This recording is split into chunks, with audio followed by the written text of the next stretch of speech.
WBS 87 Atlanta, WAEN FM Atlanta, WBHH, and on iHeartRadio, the home of the Beat Break Morning Show with Sean Garvey, DJ Rollum, and the Wake Up Ladies.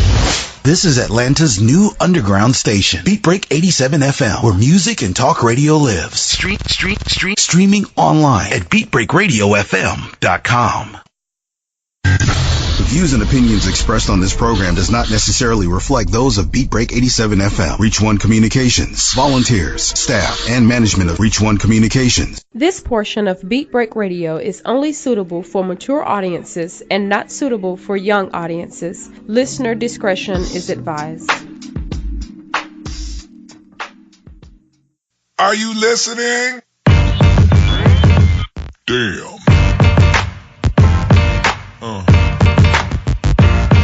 Yeah. Yeah.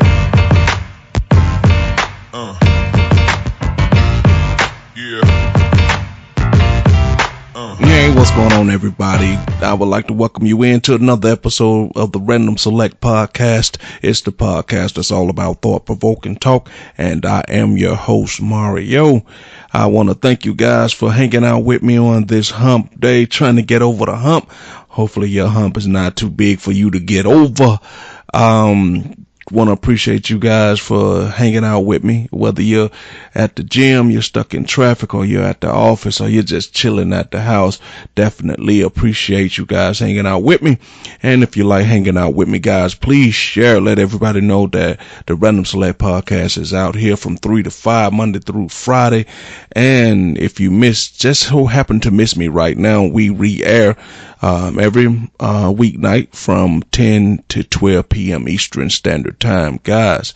Also, if you missed that particular show, you could download the Beat Break mobile app and catch the shows on demand. You can also go to beatbreakradiofm.com and catch the shows there as well. Click that listen now link and you can get right to me. Hopefully that's what you're doing right now, or you can always download the TuneIn app and catch the Beat Break 87 FM streaming live 24/7. And also, guys, do not forget that the Beat Break Morning Show will be coming back bigger, better, and stronger February 12th. And also, don't forget, they got those tickets for the premiere of Black Panther. So tune into the Beat Break Morning Show and for your chance to win, a chance to get tickets before you can buy them right there on the Beat Break Morning Show. And also, don't forget, February 12th, the Brass King is coming, guys. He's going to be with the Rush Hour Mix, and that's going to follow the Random Select Podcast. So if you're tuning in to the podcast, then keep it locked on Beat Break 87 FM for the Brass King. He's coming, guys. So, what's going on with you guys today? It's Get Over the Hump Wednesday. And, you know, just one of those days where you're just trying to make it through. Hopefully the weekend is in sight and you get ready to do something really cool on the weekends.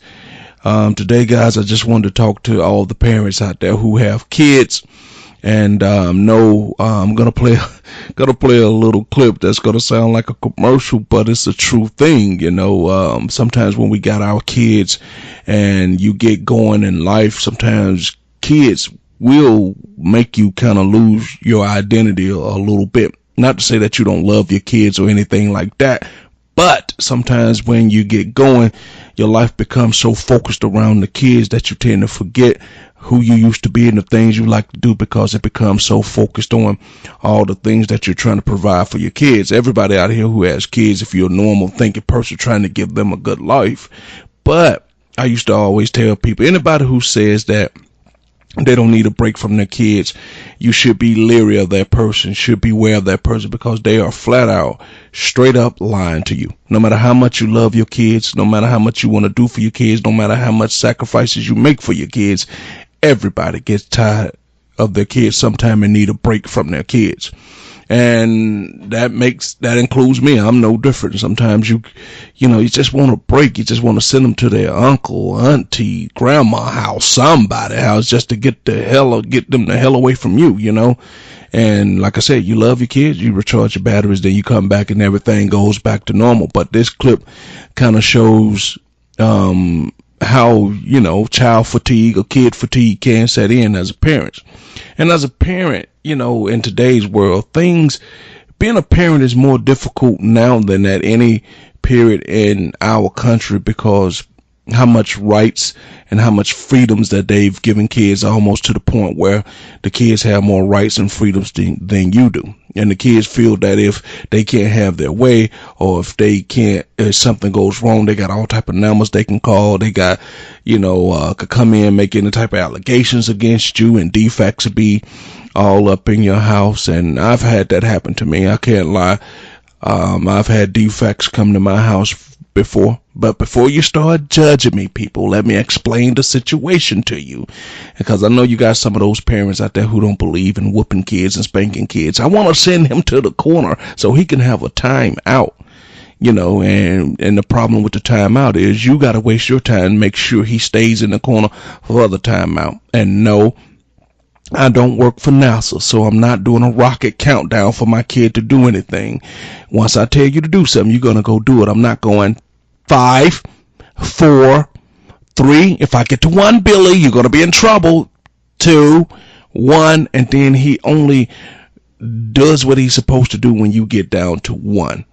Like I said in a previous podcast, on the Big Mama podcast, where all the big mamas, I can't imagine seeing my mom sitting there counting, waiting for me to do something. And in my household, and the same way it was in my mom's household, we had a little thing that I call CISS. CISS. And a lot of y'all are probably going, what is that? That don't make no sense, because I've shortened it down to the point where when my kids, when I tell them to do something, and if they have the audacity and the nerve to ask me why, I just say CISS. And that CISS is because I said so. And I don't have to explain anything to you. As long as I pay the bills, as long as I'm buying your clothes and buying the food that you eat, the video games that you play, the tablets, your shoes, and you're paying for lunch at school, paying for school trips, PTAs, paying for all your equipment that you need to play these sports, paying the sign up fees for the sports. You're going to do what I say, when I say it, no questions asked. And you can be whatever way you want to be when you get out my house and you get grown and you get into your own house and you start having your own family and you start having your own kids. And that's the bottom line, cause Stone Cold said so.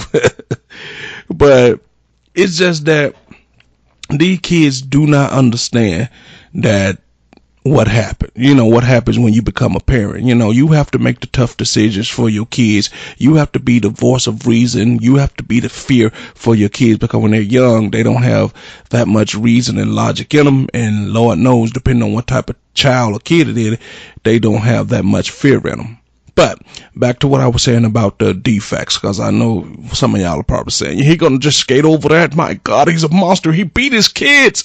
You guys let somebody on the radio that beat his kids. No. Let me explain the situation.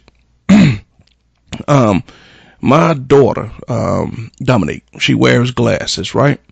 And you guys know, if you have health insurance plans and things of that nature, how that works. It used to be a time when you got a pair of glasses or an eye exam, once a year, so when they started cutting back on healthcare plans and things of that nature, they made it where you can only get glasses, twice a year.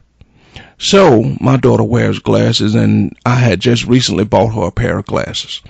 And now my son, he's a rambunctious type of guy. He likes to play around, and he's the type of kid that don't know when to say when. You could tell him to stop playing 1,000 times, and he still will keep playing, because he just like that. He's not a bad kid, but sometimes he could be a hard-headed kid, and that's a very distinct difference. And you guys know that nowadays a pair of glasses could easily cost you upwards of $200, depending on what type of prescription the child need, depending on if you want to do anti-glare, depending on you want to do something that thin the lenses out, depending on if what type of frames you're getting, depending on a lot of different things. If they want some tint to them, it just depends on how much money you're willing to spend for all the things that you think that your child may need. So she had just recently got those glasses. Literally, when I say recently, I mean she had only had the glasses for like 2 days, right? So she had called down and said he won't stop playing. I told her, I yelled up and said, hey, stop playing. If you don't stop playing, you're going to be in trouble. He kept on playing and kept on playing. And he made a mistake and hit her in the face and knocked her glasses off. The glasses fell off her face, went flying, fell off her face, crashed into the wall, and they broke. So instead of me saying, okay, it was an accident and try to figure out what happened, all I can hear in my mind is cash register going off, because now I got to go get her another pair of glasses. And those glasses, because of her eyes and her prescription, those glasses were $175, and that's after the insurance paid their portion. My portion was still $175. It would have been like, I don't know, $310 if the insurance didn't kick in. So that was her one pair of glasses for the year. So with that being said, and I'm saying it in a nice, cool, mild manner, but I'm pretty sure you guys can imagine I was cussing like an old Irish sailor. So when I went upstairs and I saw the frame literally had broken half, and one of the lenses was over there to the left and it had cracked. And I'm telling you, all I saw was red. So of course I gave him a whipping, right? And didn't think nothing else about it. I've given this kid a whipping quite a few times, and like I said, he's a rambunctious kid. So didn't think anything else about it. They ate dinner, they went and took their baths, they went to sleep, went to school the next morning, and like any other day in the household, So about 3:00, he come home from school. He didn't say a word to me, like everything was cool. He was fine, no problems. Then about 15 minutes after he came through the door, a lady rung my doorbell. And she introduced herself and said she was with Defects. And she said today he came to school complaining about his back was hurting. And he went to the nurse. They pulled up his shirt and they saw a mark on his back. So she had pictures and everything, and I was like, I was unaware that he had a mark or anything on his back. She said, yeah, it looks pretty severe. It looks pretty bad. And then literally maybe 20 minutes after she got there, a police pulled up to my house. So I'm like, what's going on here? So she said, well, since we've had no issues with this household, whatnot, I got some papers I want you to sign that's saying that you will not whoop him anymore. I want you to sign this paper. And I said, I'm not signing that paper. She said, well, this officer here, if you don't sign the paper, he may have to take you to jail because of child abuse or things of that nature, right?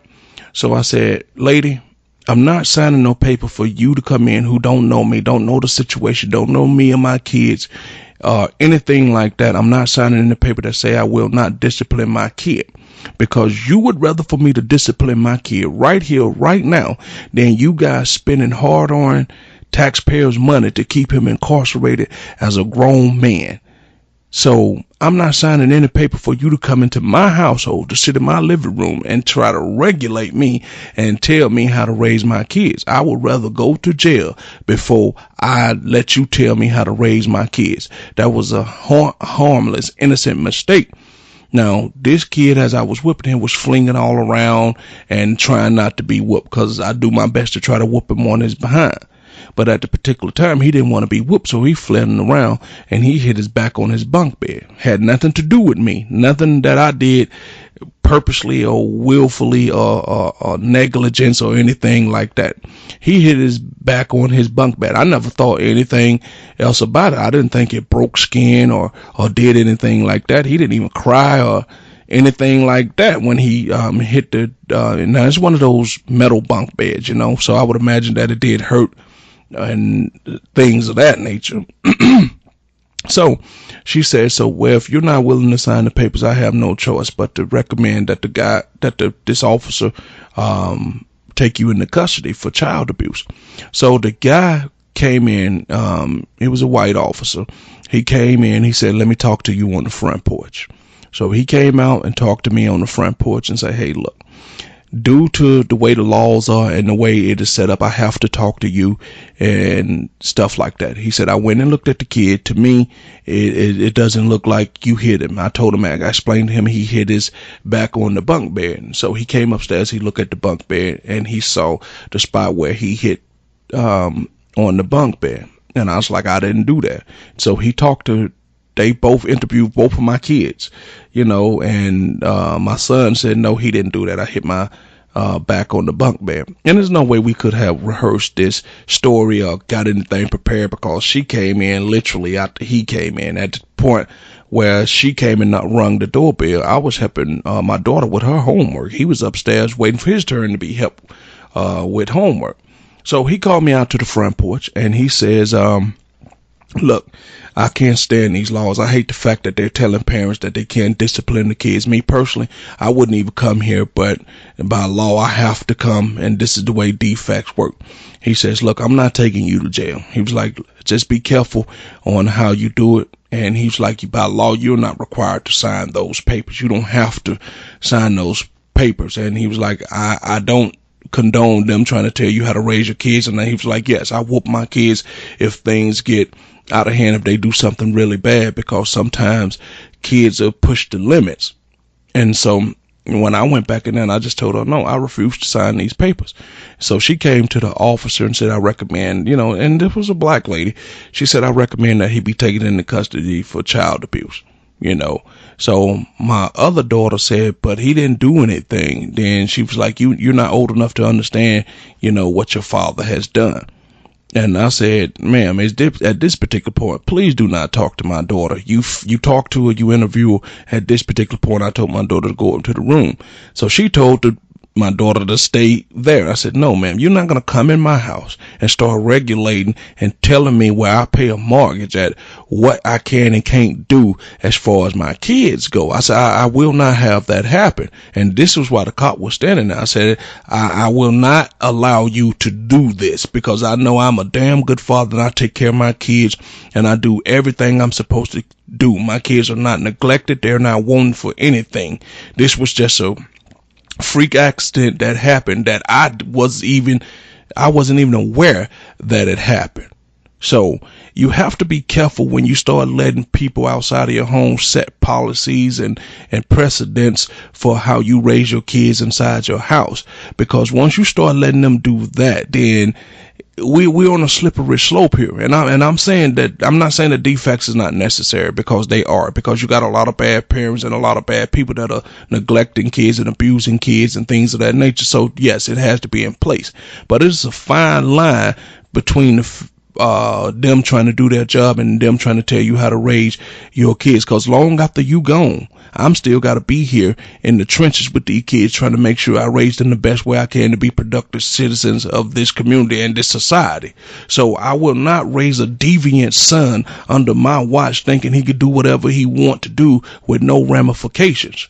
I will not raise a son where he feel that he cannot listen to me as long as I'm taking care of your whole lifestyle, your whole well-being. That will not, cannot, and shall not happen on my watch. And this is the exact words that I told her. And she asked me, why are you being so belligerent and so defiant?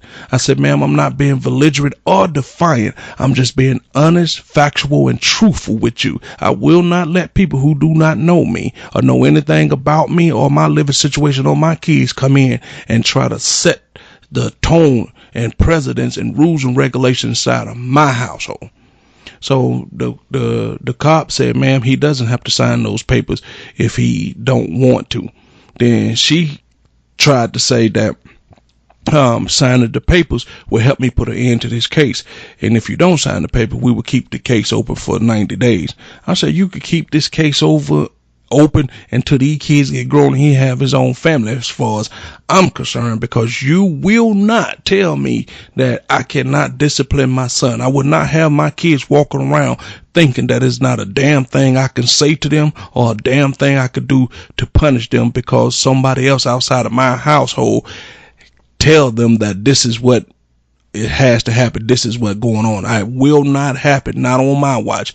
If that's the case, like I told her, you could just go out, pack them a bag. You could take them with you, because before I let you do that, take them. And I'll explain to their mom what happened. When she get home, yeah, DFACS came and got your kids because they say I can't raise them right. I can't take them. I'm abusive. They try to tell me how to raise my kids, so I just told them to take them. And that's what I told her. I said, before I let that happen, you could just take them right now. She said, well, it's not. We don't have to go to that length. It's not that serious. I just want you to be more careful when you discipline the kids. I said, well, if that's what you should have came to me with, that's how you should approach me from the get-go, that I should have been more careful. I understand that, and I could say, yeah, and I would have told you right from the jump, it was a harmless mistake. I would never do anything to hurt my kids or willfully put my kids in danger or willfully abuse my kids. So at that particular point, I stood my ground, and then she backed down because I will not allow it to happen. So I didn't sign anything. I just told her that, hey, I'll be more mindful of what happened and how things happen when I whooped them. But I was going to continue to discipline my kids so they could be great people. You're not going to incarcerate my son when he turns 18 or when he turns a grown man and then try to blame me that the parents, what happened to the parents, something went wrong. And a lot of people say now, well, there's not enough fathers in the house, or where was his father to help discipline? Then when the father disciplined, you want to send somebody out to the house to say, don't discipline them.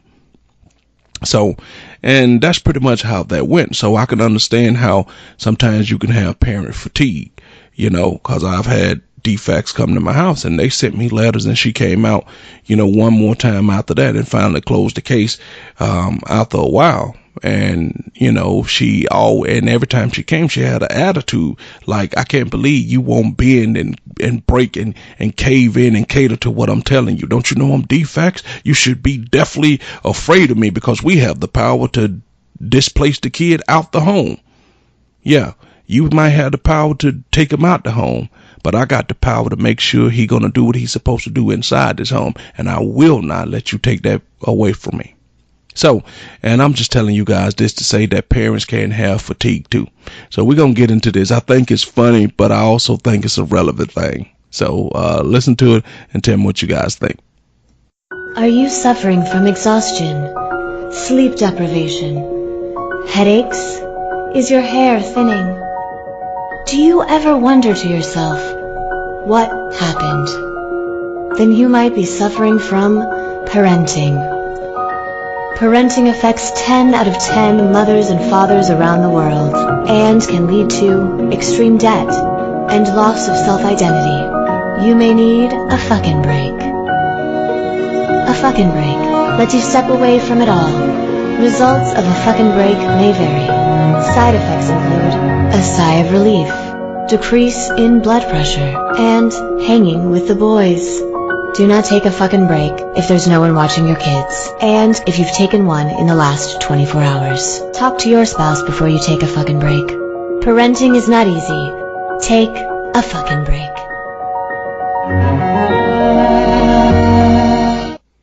It's a funny thing, but it's a truthful thing.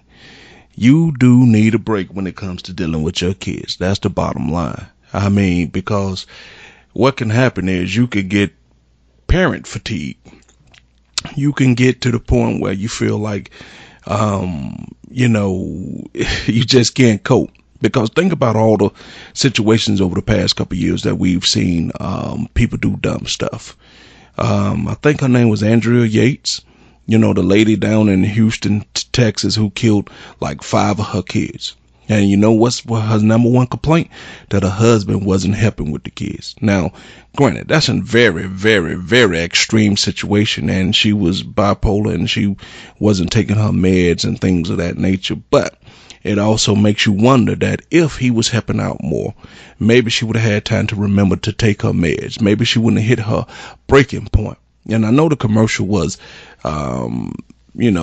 funny and latent, but people don't understand. You can really get, have parent fatigue where you just feel like you can't cope. Now think about all the fathers sometimes that's not in the home, and some mothers are not in homes too. And I know that there are a bunch of single fathers out there doing what they're supposed to do, helping take care of their kids. I get all of that. But think about all the parents, all the moms who are taking care of kids by themselves, multiple kids by themselves.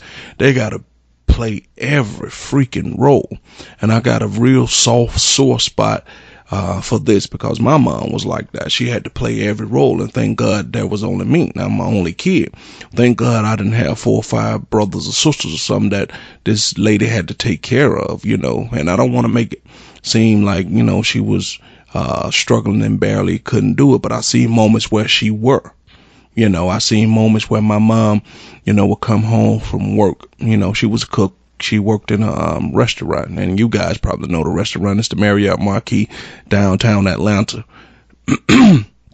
So she would be on her feet all day, and then some nights she would come home and she would say, hey, Boot, can you rub my feet? And then you look at her calves and her ankles, they'd be swole, and then that's after working for 12 to 16 hours a day, and then got to turn back around and be there to open up the restaurant for breakfast, you know what I mean?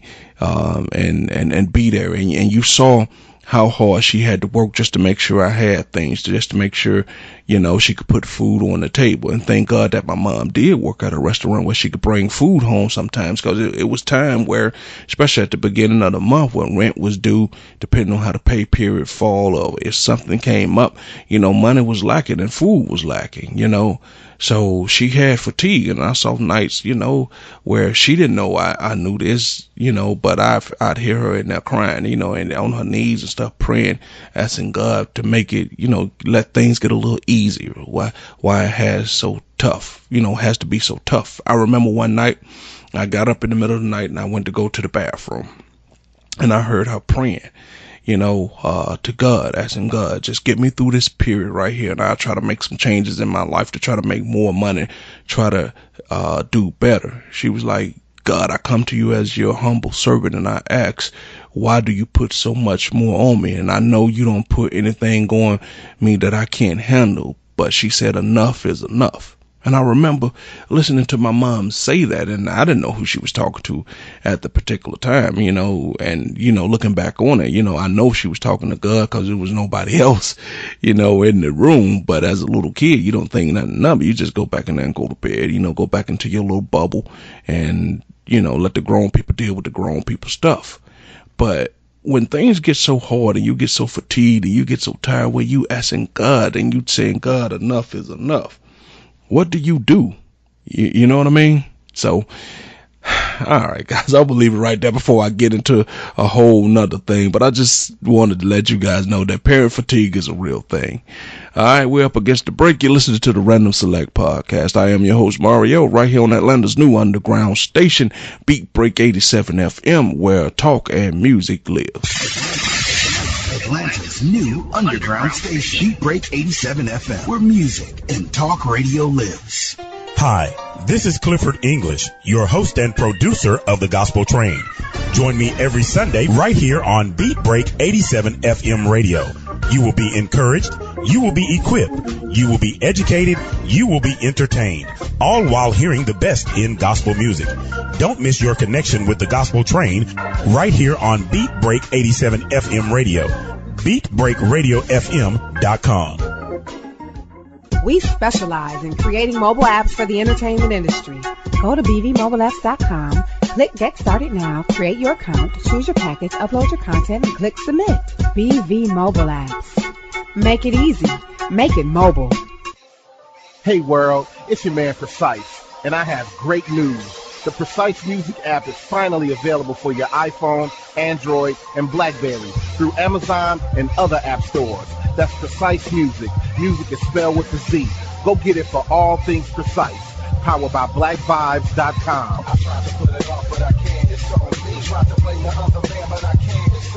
Stay in tune.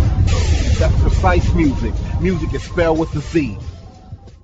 He has performed on stage in front of thousands of poetry lovers. He has sold out shows and rocked the crowd with the best poets in the industry. Welcome to the stage, spoken word artist, Patrick Duncan, better known as the Preacher Man. I am Benjamin P. Montgomery. I invented a boat propeller. I am the former president of South Africa, Nelson Mandela!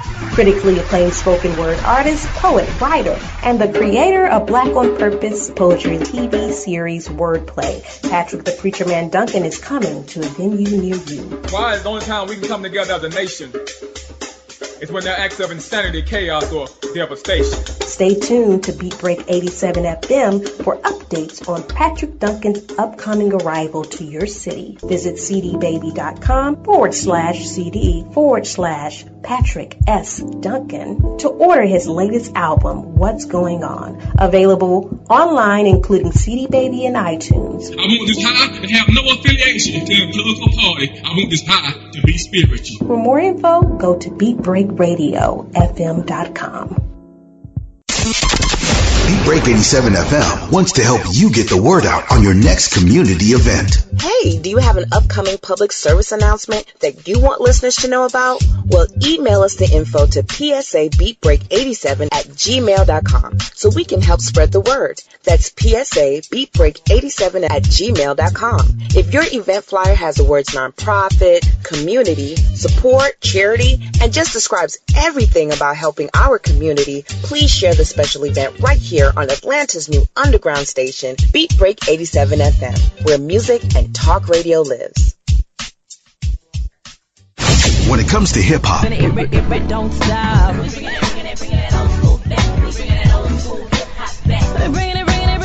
R&B,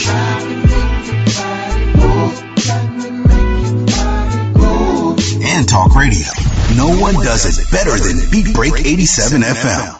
This portion of Beat Break Radio is only suitable for mature audiences and not suitable for young audiences. Listener discretion is advised.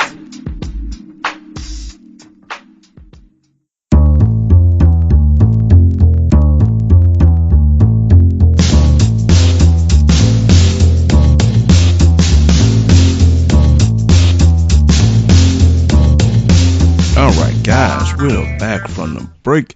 Hope you've been enjoying the show so far. You're inside the Random Select Podcast. It's the podcast that's all about thought-provoking talk, and I am your host right here on Beat Break 87 FM.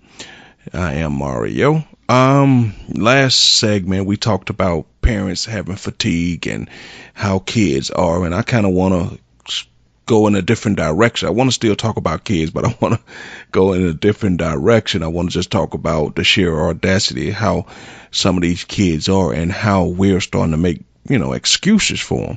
How we're starting to just not realize just how dumb some of these kids are these days. And I'm not trying to make this seem like I'm making the show seem like I'm bashing kids, or I'm trying to make kids seem like something wrong with them, which, by the way, something's wrong with them.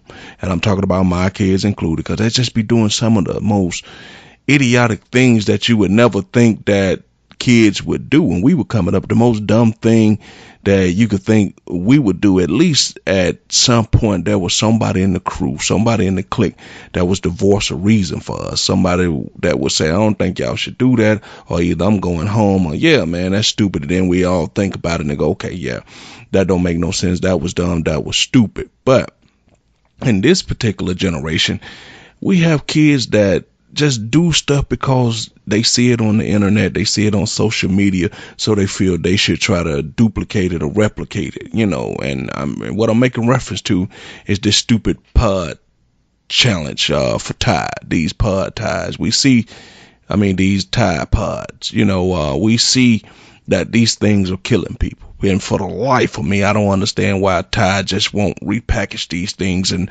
do something different, put them some other thing instead of making them look like big jawbreakers or something like that, looking like big gumball candy, and got kids eating them. And they say in a few cases where, you've seen a couple old people eat them because they thought they was candy. I've never bought them. I've never went into the store to see what a box or a pack of the Tide Pods look like. But I just can't imagine somebody sitting them on the wash machine. You go, oh, gumdrops, and just go pick them up and start biting into it.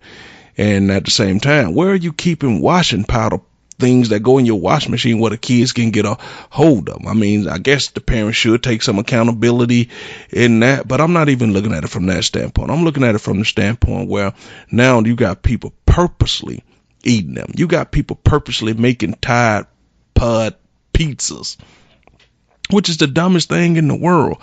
If that's the case, you might as well just go ahead and pop you open a thing of bleach and decide you're gonna drink it like it's soda, drink it like it's I don't know, Kool-Aid, fruit punch or something like that. And it just goes to show the overall sheer stupidity of the youth in today's world. Not all youth, I'm not saying that. I'm just saying that I don't understand just because something becomes popular or something becomes trending, you feel that you should have to do it. That's gonna lead you to the emergency room, and that's the very best case scenario, that you go to the emergency room, they pump your stomach out, or you don't have any permanent damage, or you just have some mild damage. Like I said, that's the very best case scenario. The very worst case scenario is that you're dead and you can't come back from that, and you're not dead because of some accident or somebody murdered you or something that was beyond your control. You're dead because it's something that you choose to do. Nobody put a gun to your head, nobody forced you to do this. You decide because you wanted a few likes, a few hits, a few followers, that you was going to try this. And it's ended in death. It's ended into the point where, that people doing news stories about it, that Tide has come out and said that they gonna start to repackage and do it, present it in a different way, make it where the labeling is clear, saying that this Tide Pod, that is laundry detergent, as we like to say, washing powder, starting to say make it harder for the package to be open and things of that nature. But it's a shame that we live in a country where things like that have to be done to keep idiots from putting these in their mouth. Idiots from thinking that this is cool. Same thing, with the cinnamon challenge, and same thing with the alcohol, where you could put alcohol in your body, light it on fire, and you think you all cool. I mean, some of this stuff just dumb. Like my friend Dave, Decatur Made Dave, like to say all the time, and I know he heard it from like the blue collar comedy, Jeff Foxworthy and things of that nature, asking a question and like, what's a redneck's last words? Watch this. You know what I mean? And it's getting to the point where all kids are starting to be that particular way, trying all type of dumb stuff. So I'm gonna let you guys hear this particular clip and just let you know just how bad this thing is getting. A dangerous health risk spreading through social media memes. Photos show laundry pods being used as pizza toppings, a bowl of them mixed with bleach for breakfast, and even people posting videos, biting into them for real. I'm gonna do the Tide Pod challenge. I've been seeing a lot of people have been doing it. I'm going to try it. Toxicologist Dr. Frank Lavecchio says this is far worse. It can cause a burn to your mouth, your lips, your breathing tube. The membrane around it can cause central nervous system depression. Honestly, how dumb you have to be to try this? I mean, are we getting to the point where are we not loving our kids enough?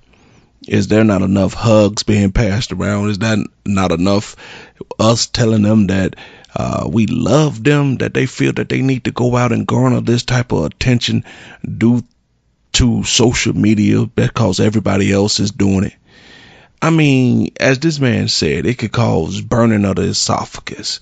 It's getting into your bloodstream, could cause you to, be dead. I think these kids don't have a healthy fear of being dead. I think too much television, video games have desensitized them to death, thinking that, if you die, you could just come back, you could hit the retry button, start the mission over button. There's no coming back from death. It is final, finito. You're out of here once you're out of here. But these kids got to get to the point where they got to understand that your life is valuable. You don't know what you meant to do in this world, but you can't do anything once you decide to be stupid. And I think I got a rule that me and Decatur May talk about all the time. I believe this. I've heard my mama them say it and other people say it, but I truly believe God take care of fools and babies. And you ever wonder why somebody can just dump a baby in the trash can, leave them on the stairs, baby be in the trash can for a week or so and still living and survive and things of that nature? I think God is watching over them.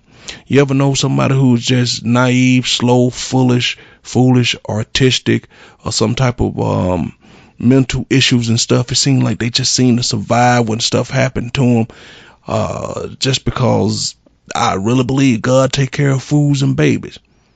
God don't take care of stupid people. I truly believe that. When you being stupid and just being callous and just throw your life away like it don't matter, I just don't think that I think he, closed shop for the day. I think he turned a blind eye to that. And I know we want to believe that God watches over everybody and take care of everybody, but I'm telling you, it's the stupid people I think God gone and let slip through the cracks. Because if you got this and somebody done put this in a bowl of bleach and put the Tide Pods in it like cereal, and then will actually put this in their mouth, then you really have to question their mental acuity. You know what I mean? You really have to question if they're as smart as, they might need to be committed somewhere, because at that particular point, that's just a fancy way of committing suicide. That's the equivalence of slitting your wrist. That's the equivalence of getting a belt, hanging yourself. You understand? Sitting in the car with the car on, letting the fumes kill you, taking too many pills.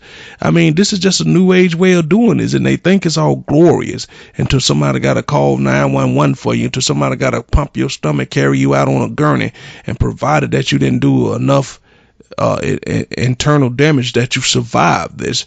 And if you do survive, how messed up are you going to be? Did something to yourself that's going to cause you to have lifelong struggles and issue, so you can get a disability check because you screwed yourself up. At this particular point, this is just dumb. There's no other way. And I can't believe that I'm sitting here talking about this, but I just wanted to talk about it for the simple reason this is what our kids are doing. This is what they're doing for fun. This is what they're doing to pass their time by, and then post it for the world to see. The same way the guy and the girl tried to do the YouTube stuff, and he asked the girl to ask his girlfriend to shoot him through a book, and the book's supposed to be so thick that it'll stop it. They say he saw somebody else do it, and instead of using a 22 or something that's low caliber, they choose one of the most powerful handguns in the world, a Desert Eagle, and she blew his whole back out. Now he dead, life gone. And over some dumb trying to get some hits, some likes, some subscribers all on YouTube. Tell you what, no amount of hits that you get, no matter amount of likes, no matter amount of subscribers that you get, you could have 50, 100, quadrillion, flillion, illion, and it won't bring your boyfriend back because you guys were just being stupid right from the get-go. And I'm sorry that he gone, but he is gone due to no fault of his own. It's nobody else's fault. It's you guys' fault, because you as the woman supposed to love him enough to know, don't even do this. Don't even try to shoot this guy.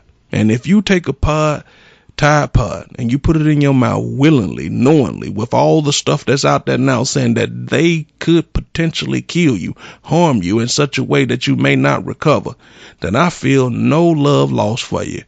Good riddance, goodbye. One less stupid person in the world. All right, I'm gonna leave that right there. We're gonna switch gears really quick.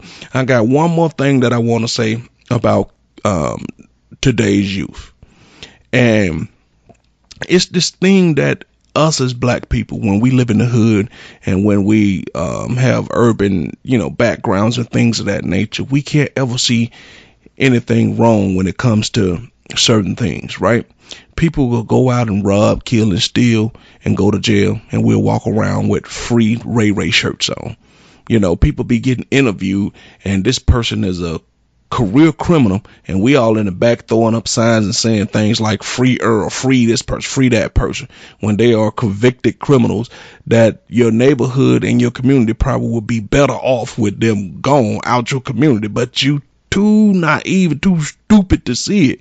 But that's the mentality that we have adapted, some of us black people, that we condone dumbness, we condone nonsense. And at some point, we as a community, as a society, as a black people, got to get tired of this nonsense, guys. Like this clip that I'm about to play for you guys, right? And I've seen it before on Facebook, but I had to bring this back at this particular time just to bring home the point I'm making about today's youth and how we see things. Now, this particular clip is a guy broke into a lady's home in Florida, and her security cams were alerted. She decided to come home because she saw somebody in her house. She comes home, see the guy running out the back door, and she shoots the guy. End up killing the guy. He's 17 years of age, right? But you got people that's in his community saying that she didn't have to do that.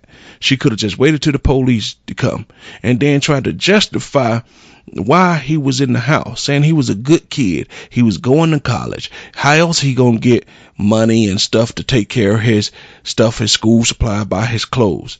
And this the mentality we got. You asking how else he's gonna get money other than breaking into a woman's house, home invading her.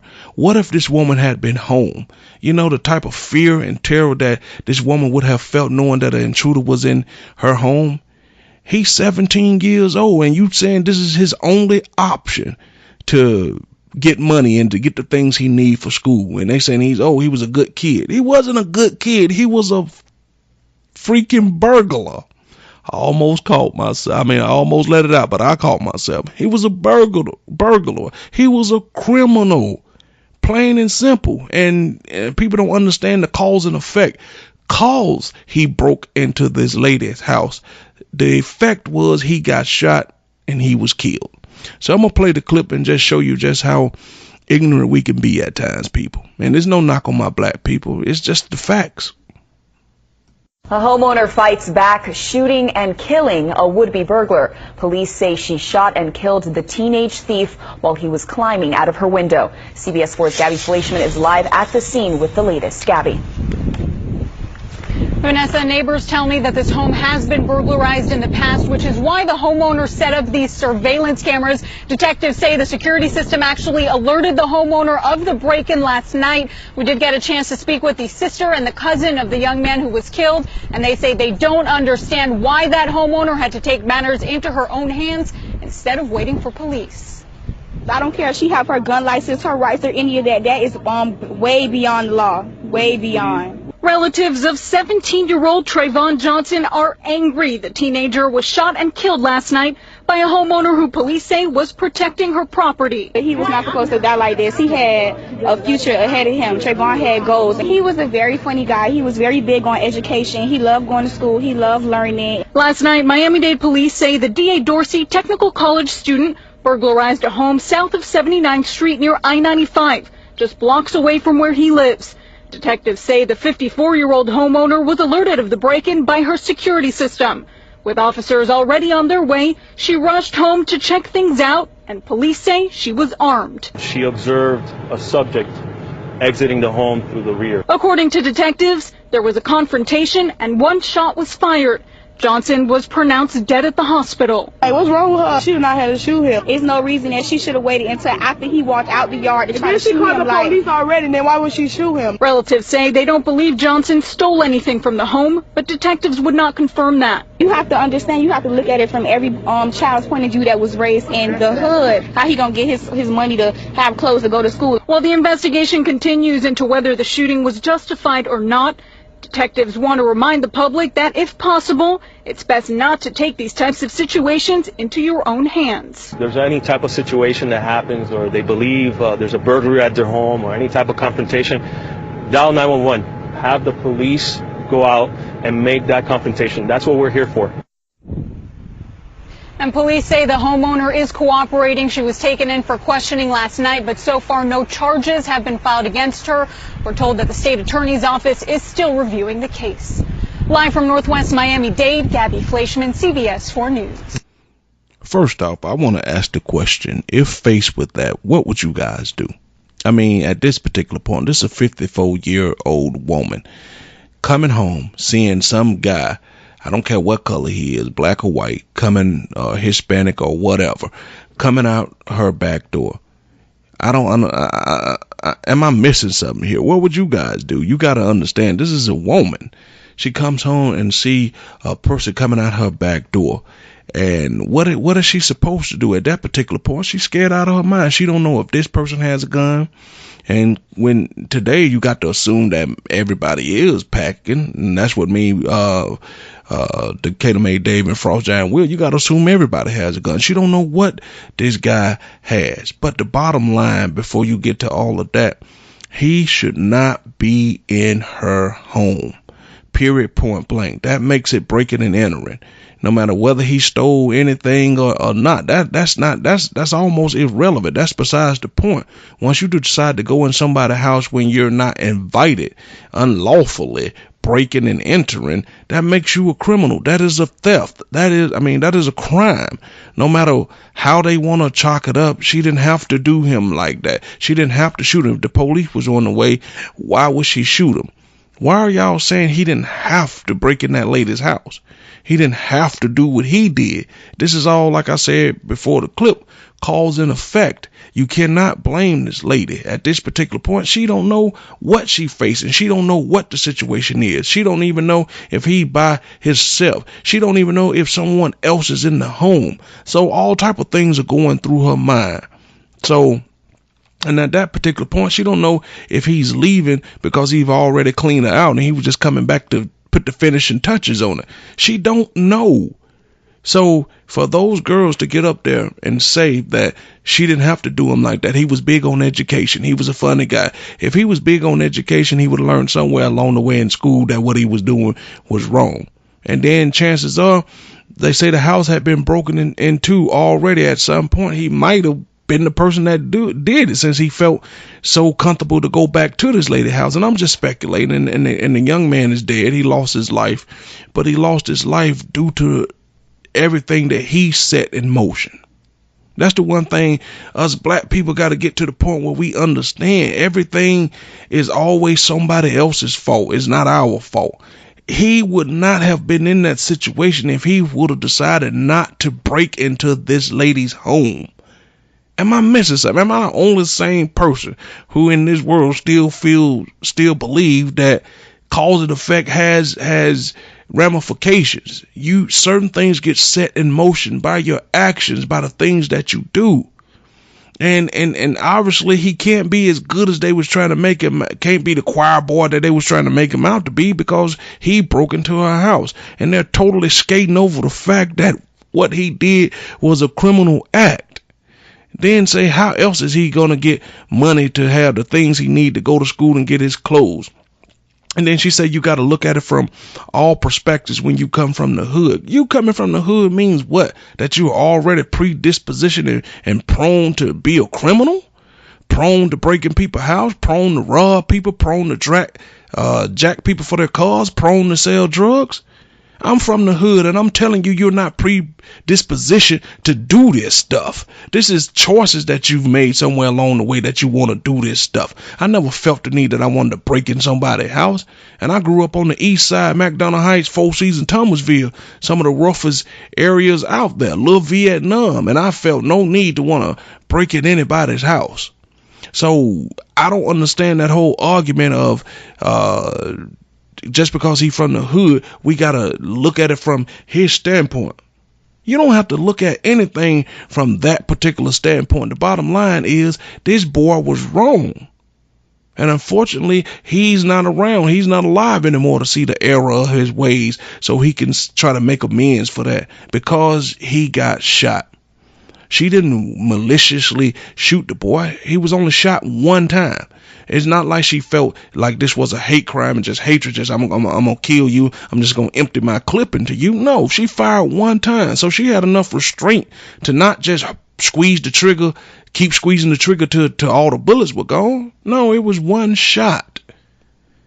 And there's plenty of ways that boy could get money, to have money for schools. And the first way come to mind is, how about you get out and get your job? You're 17, you are eligible to work. Go work at a fast food place. Go do something productive. I don't know.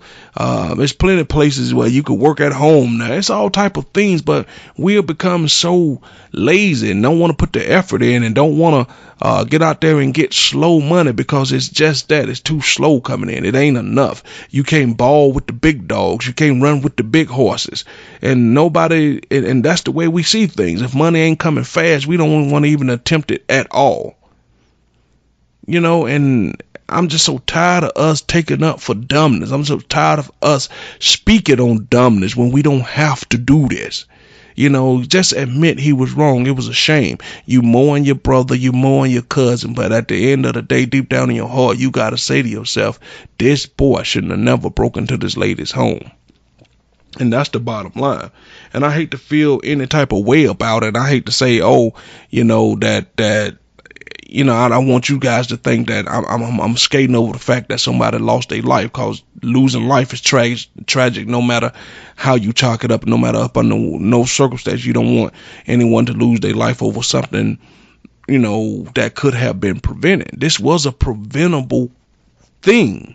This was a preventable act, simply by the boy making a conscious decision that I'm not going to break into this lady's house. And he got caught because the lady's house had been broken in once before, so she felt compelled, felt the need to put in a security system. And the security system that she put in worked. Whoever sold her the system and whatever they said it was going to do, it lived up to its billing. It did what it was supposed to do, protect her belongings. And God forbid if that she was in the house, who knew what that boy was forced to do?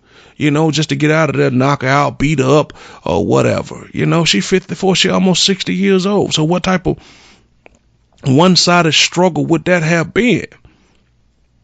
And she didn't shoot the boy because she felt that she had a gun license and I got a permit to carry, so therefore I want to shoot.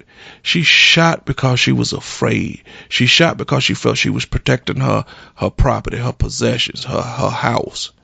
And I don't understand why these particular girls can't understand that. I just can't get why we take up so much for these people that's doing wrong in our community. And then you'll say that it's a bad area that we live in. It's a bad area because people make it a bad area. It's a bad area because we continue to perpetuate dominance that happens in these areas. And then, you know, when you do finally get out of bad area, people want to tell you bougie. Want to tell you stuff just because you decide you don't want to, you, yourself, or your family live in a messed up area. Because you don't want to live there. That makes you bougie. That makes you, you know, a certain type of way because you don't want to live there. You know? All right, guys, I'm going to leave that right there. And I just wanted to, you know, get those things off my chest. You're inside the Random Select Podcast. It's the podcast that's all about thought-provoking talk, and I am your host, Mario, right here on Atlanta's new underground station, Beat Break 87 FM, where music and talk radio lives. Catch you guys after the break. This is Atlanta's new underground station. How you doing? This is Wood Harris. Hi, this is Jasmine Guy. What's going on in Atlanta? This is Clifton Powell. Hey guys, it's Niecy Nash from TV Land's The Soul Man. This is Cat Williams. Check this out. This is your boy RL from NEXT. Hey everybody, it's your girl Lunel. What's up, ATL? It's your girl Ken of Atlantic Records. Hi, I'm Taraji P. Henson. WBS 87 Atlanta, WAEN FM Atlanta, WBHH, and on iHeartRadio, home of the Beat Break Morning Show with Sean Garvey, DJ Rollum, and the Wake Up Ladies. Beat Break 87 FM, where music and talk radio lives. Streaming online at BeatBreakRadioFM.com.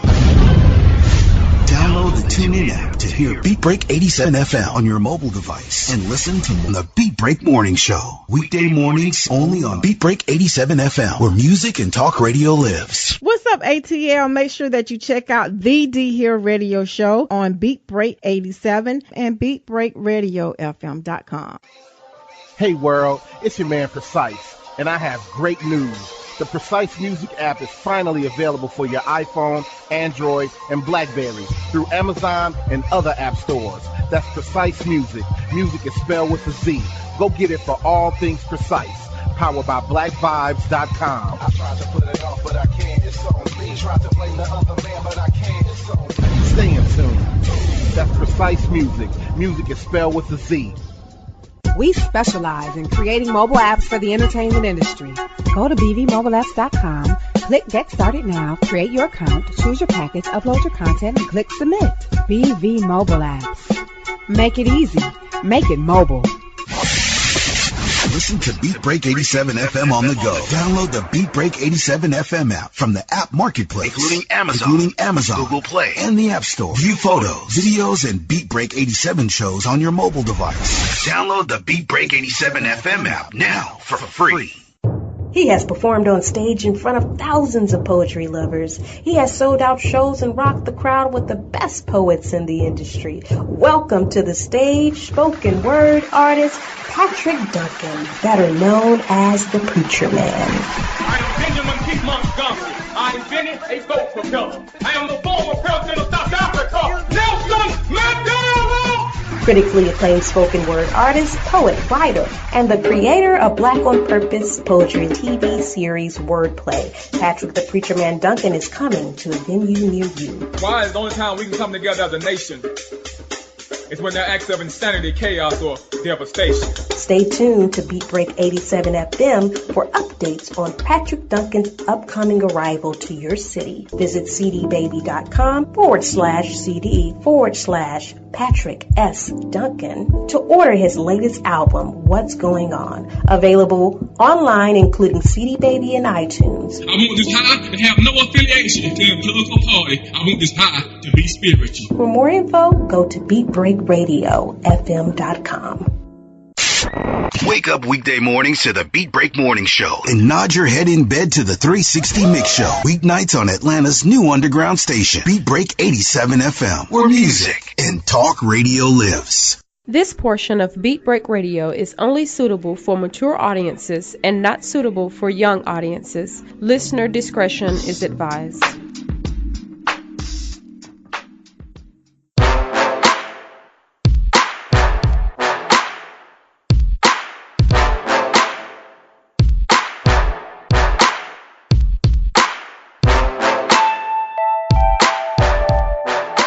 All right, guys, we're back from the break. You're inside the Random Select Podcast. I am your host, Mario. Hope you enjoyed the show so far on this hump day, and we just going to keep it going. And today we have a very special panel put together. And let me just start off by introducing everyone. Let me start off with Nigel. Hey, what's going on, Nigel? Tell everybody a little bit about yourself, Nigel. I am Nigel. I currently reside in Rochester, New York. I'm 38. I'm an up-and-coming profound writer and author. I just started recently doing that about a month ago, and I have a book coming out that's getting published as we speak now. So everything is looking very, very promising at the moment. All right, we'll give you a chance to talk about that book towards the end of the episode. I'm pretty sure it's going to be cool. And we also have Queenette. Tell us a little bit about you, Queenette. Good evening, everybody. My name is Queenette, and I am a relationship mentor. I've been married for 10 years. We have 3 amazing children, and I currently also work as a school counselor. So I'm excited to be on this call tonight. All right, great. All right, Valencia, for those who don't know you, go ahead and tell us a little bit about you. Hi, guys. I'm Valencia. I reside in Atlanta. 35 years old. I am a project team lead at an insurance company. Mom of 5 kids who loves life, just basically taking everything one day at a time and just learning from everything and everyone. All right, and last but certainly not least is Dave. Go ahead and introduce yourself to the world, Dave. Hello, world. David, 42, out of Decatur, Georgia, suburbs of Atlanta, grandfather of 1, father of many. That's about it. Riveting. Very riveting. All right, we're going to jump right into this and get right to it. And we're going to start off with Queenette. She is our resident relationship mentor. So we're going to ask her, in today's world, when it comes to love, life, and relationship, do you think that from both sides of the coin, men and women, do you find that they know their self-worth? I think it depends on the person. I think from a distance, you can tell when someone understands their self-worth and when they don't. Case in point is, like, if a young lady, for example, is constantly in and out of bad relationships. So to answer your question, do people know their self-worth? I think it depends. I think they may not use the same vocabulary to describe it. I think that that there's people that struggle with self-worth, but they just don't know it. Okay. Let me ask you, Valencia, in your opinion of dealing with men that you try to date and dealing with, a lot of men maybe be intimidated by women, a strong, quote-unquote, independent woman. Do you think a lot of men or women know their self-worth? I would have to agree with Quinette. It depends on the individual, where they are in their life, if they're going through something detrimental, how they were brought up as a child. It's different factors. I will hope that if an individual is, honestly 30, 35, that they know their self-worth, their value, they know what they're bringing to the table and what they can deal with and what they can't. Okay, let me throw this to you, Nigel, my man. From your dealing with women, dealing with some of your friends, do you think that the average person know their self-worth? I would say for the most part, I gather that few do.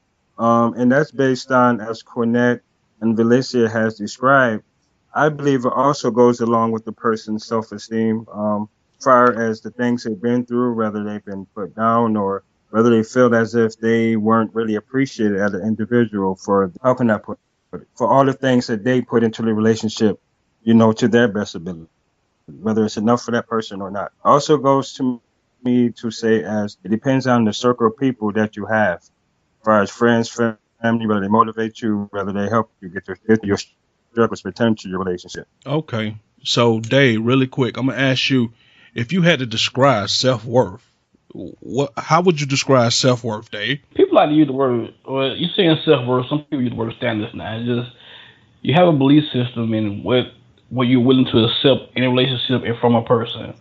Like me personally, I don't believe in cheating. Cheat on me, we done. Some folks will accept cheating and hope that it never happen again. Then it happen again, they'll accept it again, happen again, they'll accept it again. I know people personally who go and get a relationship, get our relationship, and get a new one within a week later and be so quote unquote in love with the next person that they already with for the last week. I've seen that happen on several occasions to the point where I had to jump in and tell her about herself. She needs to sit down and start doing that and find out who you are and start going from relationship to relationship to relationship. So for me personally, you just gotta set I don't want to say a hard line in the sand, but you do gotta set some type of line where you're not necessarily willing to cross what you accept from the person that you're dealing with. That's me personally. I have a line. It's a moving line. It used to be a move. Now it's a moving line. But it's just certain things I just can't accept. Okay. All right. With that being said, we're gonna transition into a question that I kind of want to know, get everybody's perspective on. What's missing in today's dating, love, and relationship that we had, maybe, as we like to say, back in the day? And Nigel, can you jump in here and answer that question? What you think's missing? Definitely. I think morale. I think, back in the days to where people consider a person as having an old soul. I think what it lacks is communication and understanding. Whether a person is open-minded enough, whether they're willing, the keyword willing, to give and take. Okay. And Quinette, what do you think's missing as compared from back in the day to today's time? I agree with Nigel, especially with the a give and take. I think a lot of people are not willing to compromise nowadays. You will find people who are maybe a good match, and because let's say, for example, they live in different states, they may not be willing to cross the border for each other. Sometimes people may not be willing to, let's say, take turns in their career. Sometimes, like when someone's in school, but let's say that you have a partner and one of you in school, the other one may have to hold down a job just to get the bills paid. Some people are not willing to do that because a lot of people are very career driven now, and it's almost like career first versus maybe let me go for love first, and career will always be there. Another thing is courting. Like that whole term courting doesn't exist anymore. A lot of at least from what I'm hearing from women is that it's almost from 0 to 60, where it's almost like we meet online for the most part. We do a little private messages. The next time is a date. The next thing you know, people are sleeping with each other. There's and this is not to blame it on one person, but because both parties are obviously participating. But just going out just for the sheer, just trying to get to know each other, and that's what I think that's part of the reason, and I think that speaks to Nigel's comment about morale. And I'm not even saying that you have to wait till you get married to have sex and things like that. But I am saying that no one is slowing down the pace anymore. Everything is going so quickly, so fast, and people end up getting hurt because for women, we're not men. So once you you get sexual with someone, all of a sudden, even if you try to play, like you're tough, like, oh, I don't care, they do it so we can do it. We're not made that way. And so a lot of friends who've tried to do the whole friends with benefit thing, it just doesn't work. So I think courting, and I agree with Nigel, no one wants to compromise. It's always like everybody's seeing it from their lens. Me. Well, I need this career. Well, I need to live here. And I. No one's willing to meet anyone in the middle. Everybody's standing their ground really hard. And so how can you build a relationship on that? Okay, Dave, jump right in. What's missing? I kind of agree with almost everything she said. Actually, it was for me that's kind of odd, but yeah. The courting is going because, like I said, more focus on online. And when you're online, you got 1,000 folks tell you how good you look. Back in the day, you only kind of dealt with people that you was around, your neighborhood, where you went to school, church, whatever. That was kind of it. Now you got people from all over the world trying to date you, court you. So for a lot of people, they think they have more options than they really have because somebody online say they like them. So they might see a flaw in somebody, his leg too long, and they don't want to talk to them more because they got other options. Because like you said, all the other stuff is the get to know somebody gone because they feel like they got more, just so many options now. That's me personally, and it's not necessarily, it's not true at all.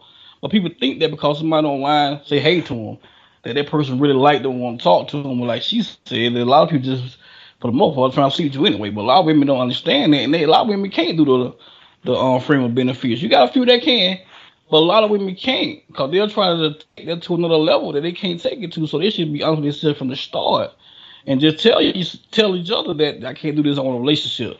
But they won't do that. They'll go to friends of benefit, knowing they can't really handle that. So to me, was missing just people just being honest with themselves about what they really want out of a relationship or in a relationship.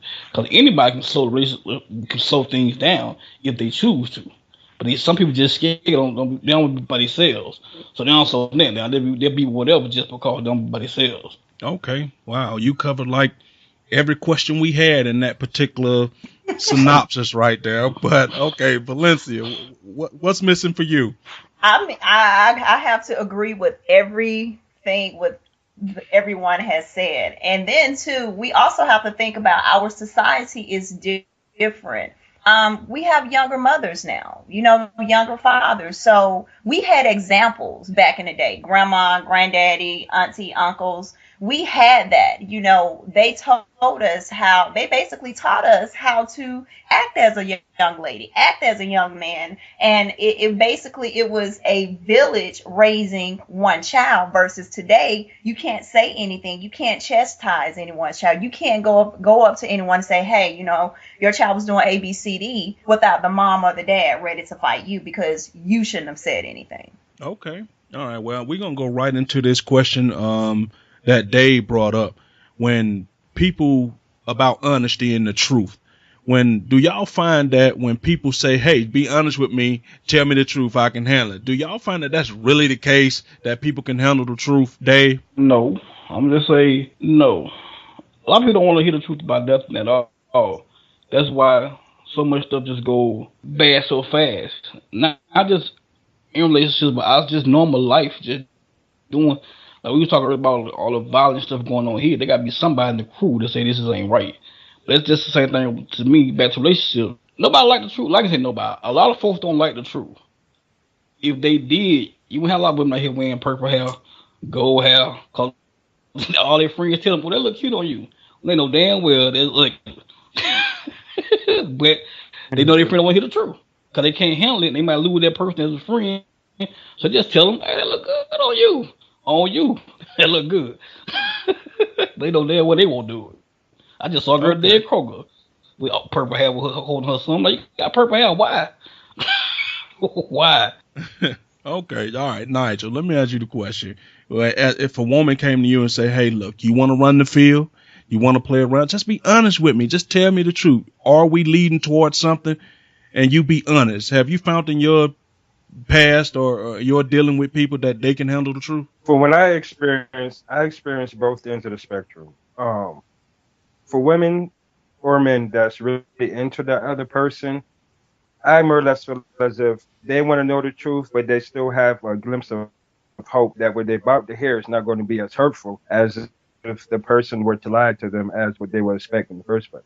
I feel that for me personally, I would want to know the truth because I would want to know if I can trust you and, if your honesty is where it should be, pertaining to our relationship. But for the most part, I think people would ask to get the truth, but in actuality, they really don't want to know. But it's better to assume or guess and not know.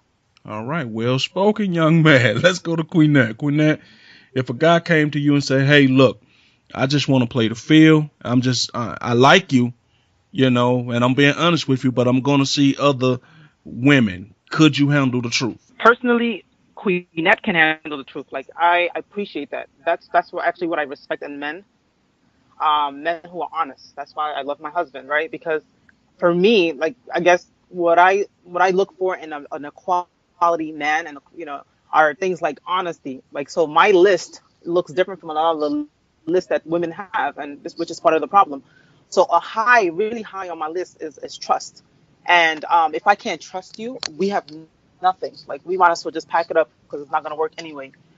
So personally, I honor trust. I need trust to survive. Like, I can't, because if we're going to be in that kind of intimate relationship, I need to have trust, because I'm not the type of person that snoops, that looks at emails, that needs passwords.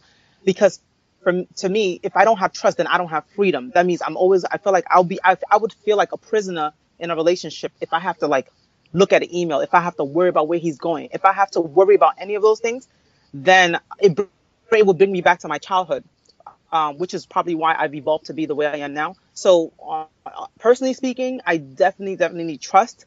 But I also agree. Was it Dave that just said that? Who's the last speaker? Nigel. Sorry about that. I agree with what Nigel said. At this part where women, I'll speak for women because that's who I work with primarily. They really cannot handle the truth, but that doesn't mean that the men shouldn't be responsible enough to give them the truth anyway. So yes, it's true. No matter how many times a woman is going to say, "Tell me the truth," she's not going to be able to handle it because we all have egos, we all have emotional, and sometimes they're already in love and things like that. But that does not mean that absolves a man from still sitting her down and still telling her the truth. And then, of course, it's up to her to make those decisions. And I also like what Nigel said about she's still hoping that things will work. And if she's still hoping, is the man coming back to her saying, I know you think this still might work, but it won't. And, I know that's a lot to put on men only. And I guess our job, if you will, is to help women build that self-worth up to the point where if somebody tells you that, I don't want to, I'm not into a committed relationship right now, I'm not looking for that right now, that the woman, if what she really wants is a long-term committed relationship, that she should be able to pick up and go. And I know it's easier said than done, but, and that's the work ahead of us, at least ahead of me. So yeah, that's what I think. Okay. Let me give Valencia a chance to get in on this. Can people handle the truth, Valencia? From my experience, yes and no. I prefer for you to just tell me the truth, and because I know how to deal with you, plan my life out. I have a very good friend of mine. When we first met, we put it out on the table as soon as we met. We've been friends for 3 years. We do not live in the same state, but we communicate with one another. We sat down and said, "I know you're going to see different people, this, that, and the third. Are you okay with that?" And we came to a consensus. And I appreciate him so much for that, because he could have very well said, "Oh, you're the only one I'm dealing with, this, that, and the third." He put it out there. And I respect anyone that can be blunt and honest with me. That again, you have some men that say, they can handle it. But in essence, I have ran into guys that can't handle the truth. I have come off as being a difficult woman or a bitch per se, because I'm telling you, I don't want to be in a relationship, or I can't be in a relationship. And you're looking at me, but why? Okay. All right. Which make me roll right into the next question. Dave had brought this up, and Queenette had spoke on it a little bit about online dating. And Dave said that people have choices. And I want to ask the question, do you think that people are more into profiles than the actual people? I've experienced the online dating. Yes, and I believe that people are more or less into the profile than the actual person because that's something that they're looking forward to. The actual person may not be who they say they are behind their profile. On the internet, as you both or as you all know, you can be anybody or anything that you want to be, and that's when we spoke up earlier about the honesty and being truthful. It depends on what the person is looking for, whether they're looking to be with someone, to be in a relationship with, to love, or whether they're looking for security, or whether they're looking for a companion. I mean, it differentiates between what a person's standards are. Okay, Dave, let me ask you this. Or do you feel that way that once people read profiles, they just be all in awe of the person when we all know, in fact, that anybody can make a profile be any way they want? Or are people infatuated with profiles? Yeah, I mean, they probably with profile because most part, a lot of the profile be so ratchet.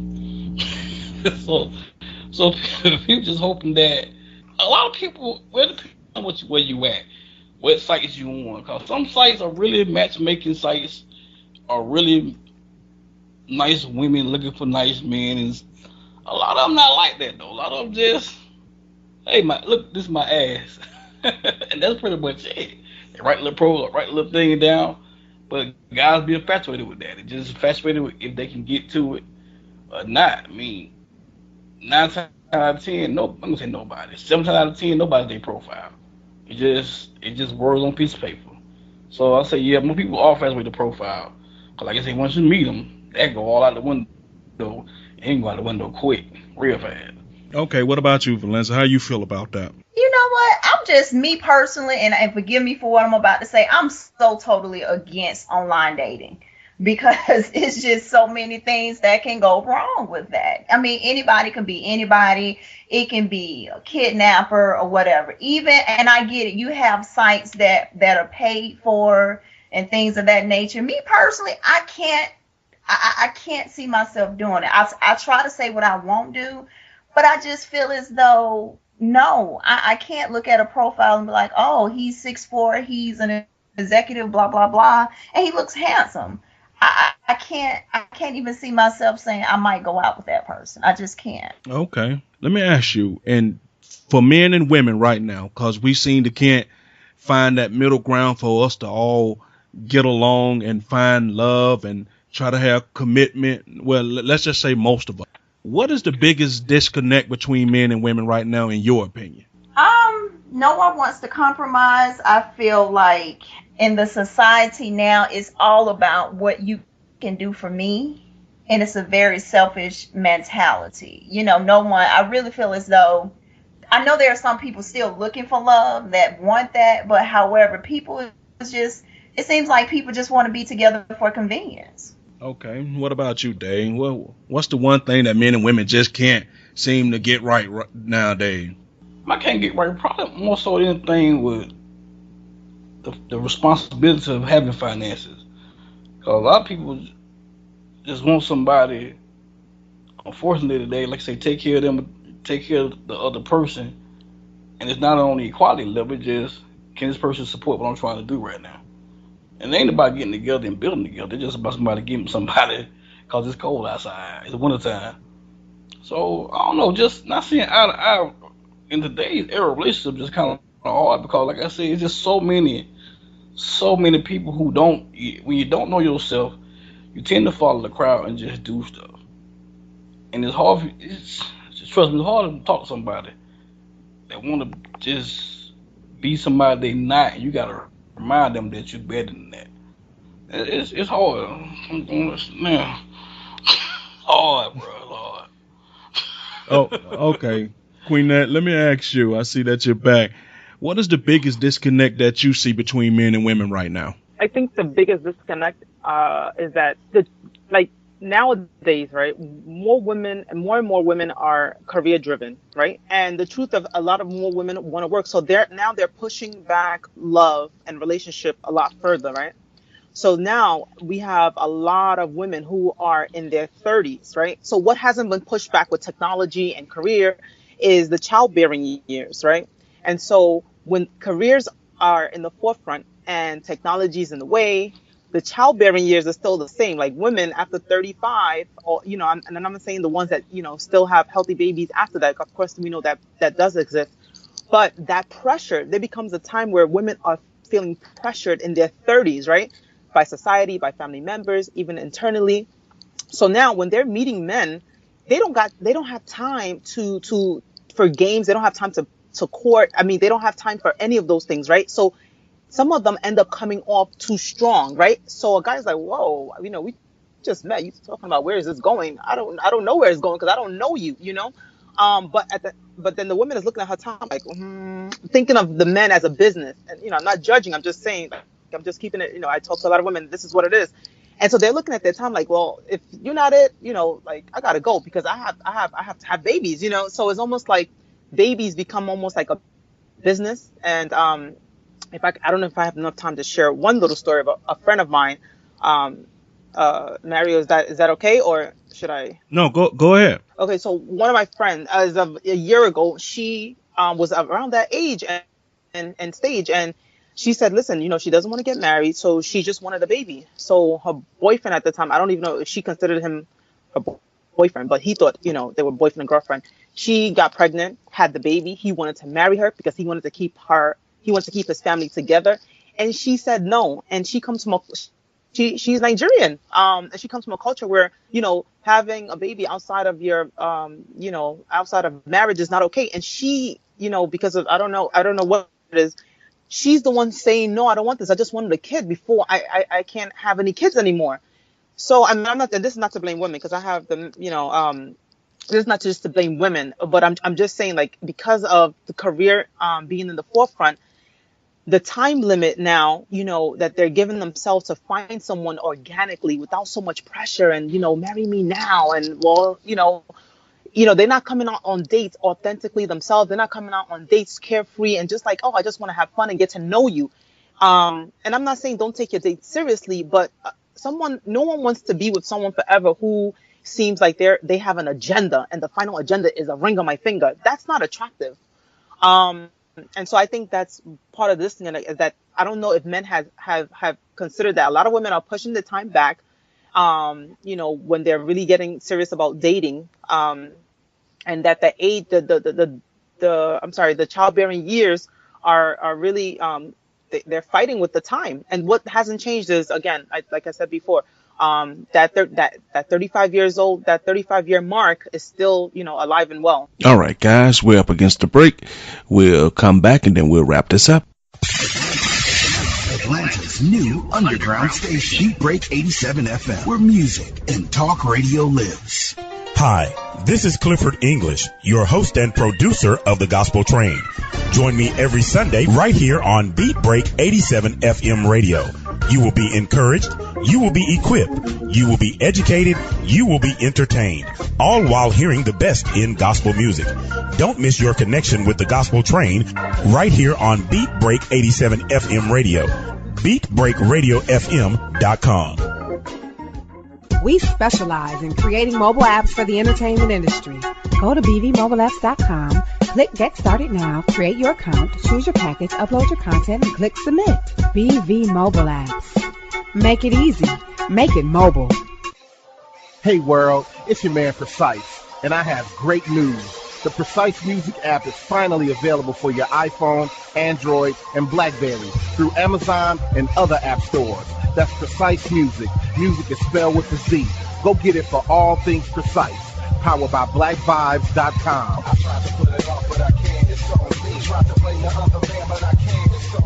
Stay in tune. That's Precise Music. Music is spelled with a Z. He has performed on stage in front of thousands of poetry lovers. He has sold out shows and rocked the crowd with the best poets in the industry. Welcome to the stage, spoken word artist Patrick Duncan, better known as the Preacher Man. I am Benjamin P. Montgomery. I invented a goat propeller. I am the former president of South Africa, Nelson Mandela. Critically acclaimed spoken word artist, poet, writer, and the creator of Black on Purpose poetry TV series Wordplay. Patrick the Preacher Man Duncan is coming to a venue near you. Why is the only time we can come together as a nation is when there are acts of insanity, chaos, or devastation. Stay tuned to Beat Break 87 FM for updates on Patrick Duncan's upcoming arrival to your city. Visit cdbaby.com/CD/Patrick S. Duncan to order his latest album, What's Going On. Available online, including CD Baby and iTunes. I want this high to have no affiliation to a plug or party. I want this high to be spiritual. For more info, go to BeatBreakRadioFM.com. Beat Break 87 FM wants to help you get the word out on your next community event. Hey, do you have an upcoming public service announcement that you want listeners to know about? Well, email us the info to psabeatbreak87@gmail.com so we can help spread the word. That's psabeatbreak87@gmail.com. If your event flyer has the words nonprofit, community, support, charity, and just describes everything about helping our community, please share the special event right here on Atlanta's new underground station, Beat Break 87 FM, where music and talk radio lives. When it comes to hip hop, Don't stop.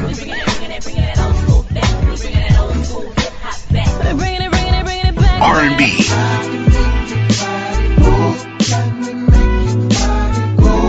and talk radio, no one does it better than Beat Break 87 FM.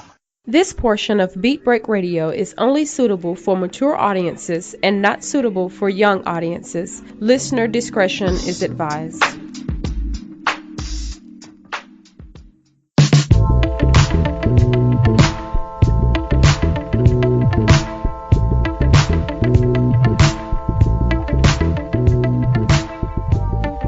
All right, we're back, guys, to finish up talking about love, life, and relationships. Men feel like they have the upper hand because there's so many women who are looking to be married, who are looking to settle down. So I think some men have taken advantage of that and are now, like, I guess picking and choosing, playing games and things like that. At least that's the perception with the women who they see as desperate. So it's easy to play games with someone that's desperate because you know that they're desperate. So that's what I've seen. Okay, real quick, I just want to say that one of the disconnects that I truly and genuine feel is that, they say money is the root of all evils. I think money has come in and made it where the women want it. The men don't mind spending it on the women because the men want sex. So now nobody really has to have any commitments or put anything solid together because it's like, hey, look, paid services, I want the money, you got the money to give. And I think that's one of the true disconnects that I feel. So let me throw it to Nigel real quick. Nigel, what do you think one of the biggest disconnects in your opinion are between men and women? I think the biggest disconnects are the lack of communication. Also, the biggest disconnects are if I just joined back in the call, is basically due to financial struggles and stuff like that. That's, to me, is the key factor in a disconnect. Whether it also involves with if a person feels as if they are, how can I say it? They have like a lot of things in common or not. The chemistry.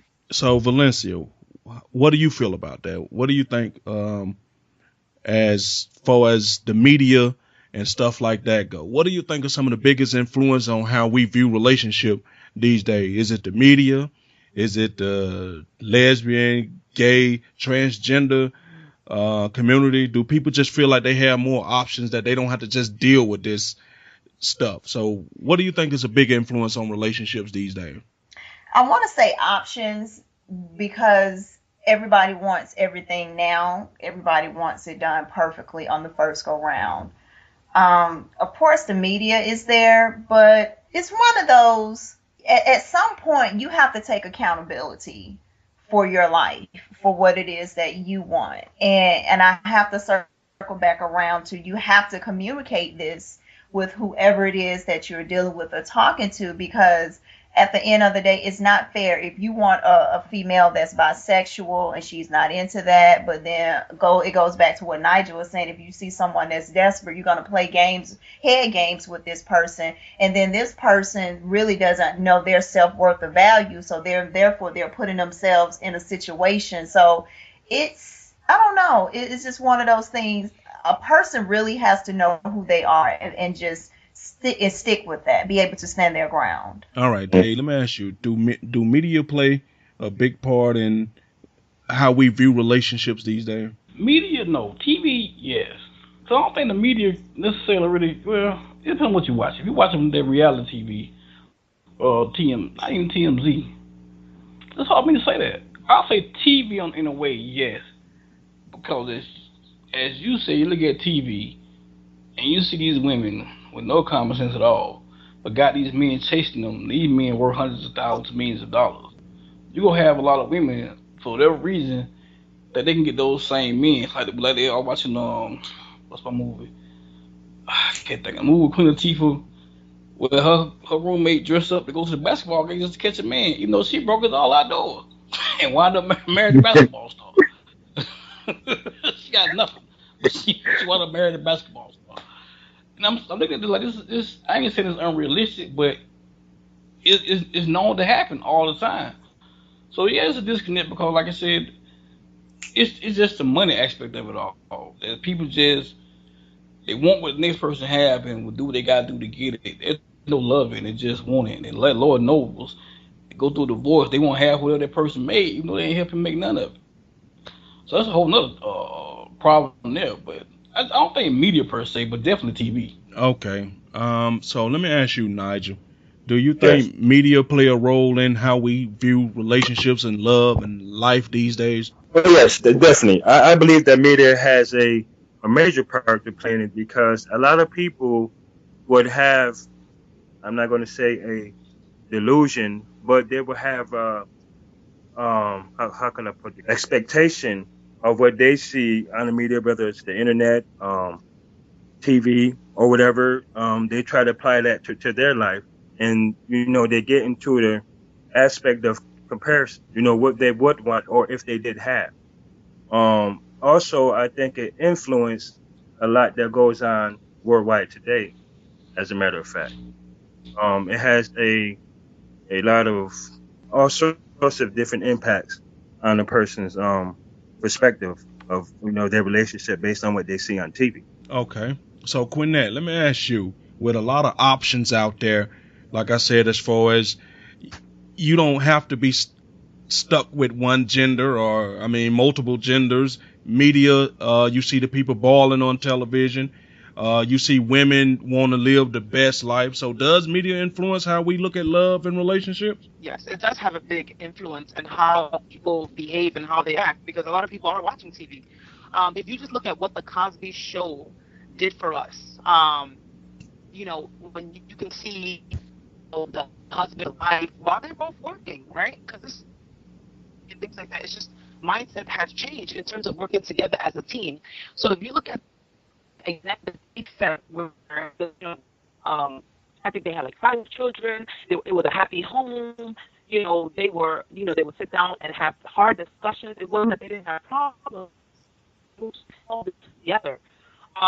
So yes, it does have an influence because if we can see, and I don't want to sound all corny, but if we can see more examples of positive love and how to have healthy relationships, marriages, and communication styles where even if you disagree with somebody, there's a way to do it. If we had more of those as opposed to yelling, cursing people out because you don't agree with them and things like that, then I think because a lot of people are watching TV and I don't know. I just feel like if we had more positive influences, I think people may pick up on some of the positive traits because not everybody's picking up a book and reading it. Let's just be honest. So, so that's what I think. I think it does have an impact. Okay. Thank you for joining us, Will. Do you think media plays a part in how we see love and relationships, Will? I think it can, just because now, it depends on it depends a lot on where you probably are in your life. If you're in a stable relationship or you're in a no stable place in your life, it probably has no effect or little effect, if any. But, if you're going through a bad spell, you see, so there's a lot of reasons people, think it's cool, like you say, you see on TV where everybody got, quote unquote, the maintenance man or their side piece.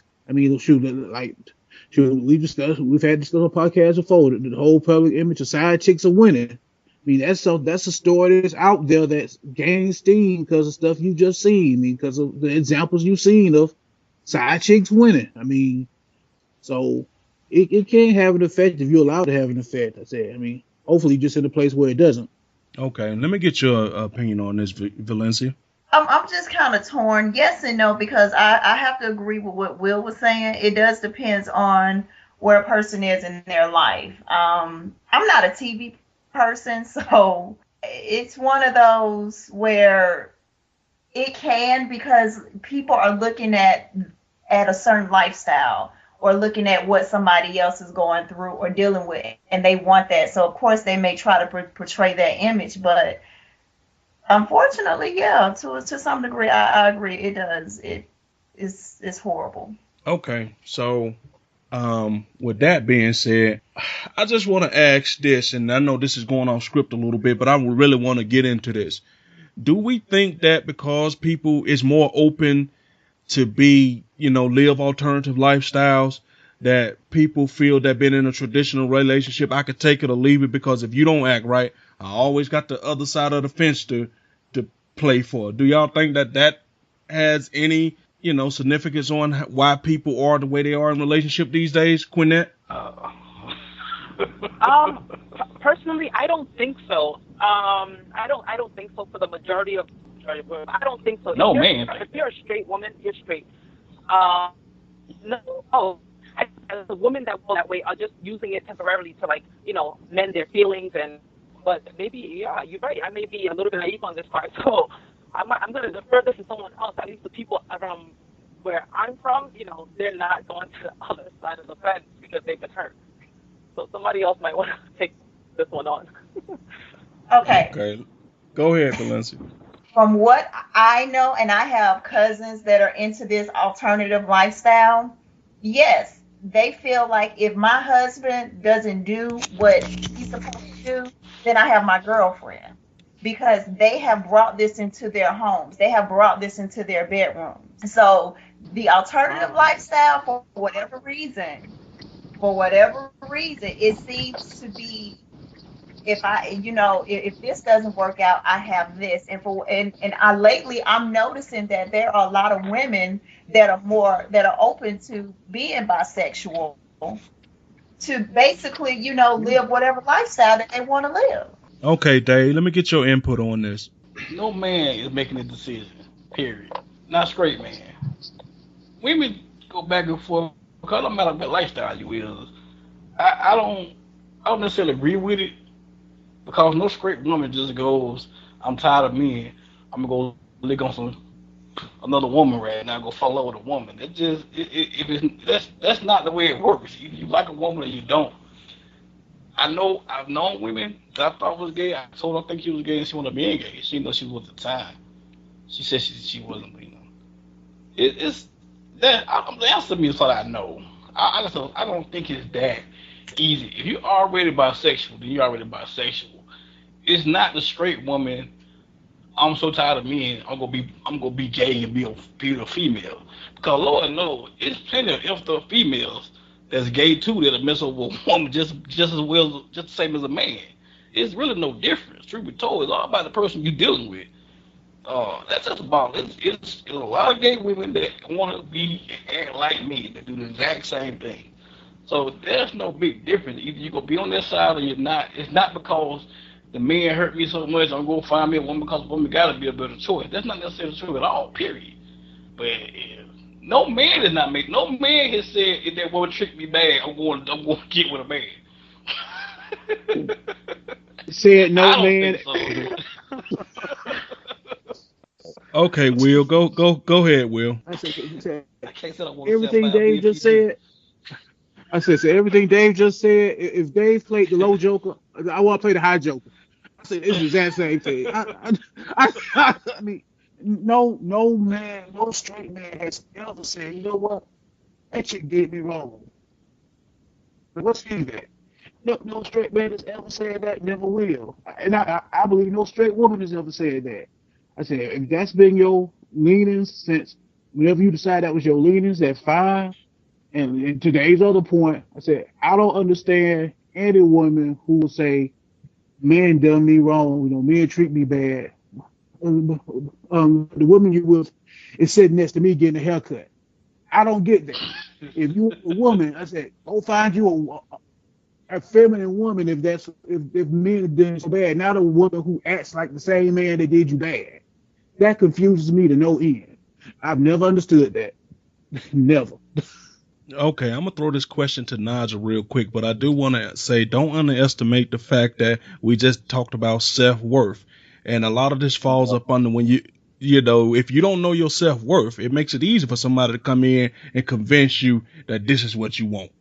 As a man, not that easy. Okay, man. but don't underestimate the fact that men. Now.